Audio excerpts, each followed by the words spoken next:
कदीम शहर अमारिये की गलियों में एक नाम सबकी जुबान पर था, उमर आवर। सब्ज पगड़ी सफेद करता और चेहरे पर शरारती मुस्कुराहट। वो अक्ल का बादशाह था। इसकी कमर से बंधी बेल्ट में अवरी के औजार थे, जादुई रस्सी और धुएं के गोले। हर मुश्किल इसके लिए एक खेल थी। एक रात खबर आई कि कलसिया के जालिम जादूगर ने बच्चों की हंसी चरा ली है। शहर खौफ में डूबा हुआ था, मगर उमर मुस्कुरा दिया। लगता है कले को मेरी याद आई है, ये कहकर वो अंधेरे में गायब हो गया। कले के दरवाजे पर पहरेदार थे। उमर ने अपना पहला वार किया। धुएं का गोला, बूम। धुआं फैला और पहरेदार खांसते रह गए। उमर फुर्ती से अंदर दाखिल हो गया। खेल शुरू हो चुका था। कले के अंदर अंधेरा और सन्नाटा था।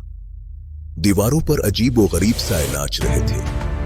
उमर बगैर किसी खौफ के आगे बढ़ा। अचानक एक गरजदार आवाज गूंजी। कौन है? सामने वो जालिम जादूगर खड़ा था, जिसकी आंखों में आग थी। उमर हंसा।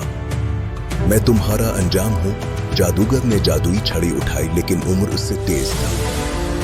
इसने अपनी बेल्ट से वो छोटा आईना निकाला और जादूगर के सामने कर दिया। जादूगर ने अपना ही खौफनाक अक्स देखा और दहशत से चीख पड़ा। नहीं, इसका अपना जादू इस पर उलट गया। एक धमाके से तिलिस्म टूट गया। कला लरजने लगा। शहर के बच्चों की हंसी वापस आ गई। जब धूल छटी तो उमर वहां नहीं था। सिर्फ हुआ में इसकी फतह की गूंज थी। अवरी जिंदाबाद।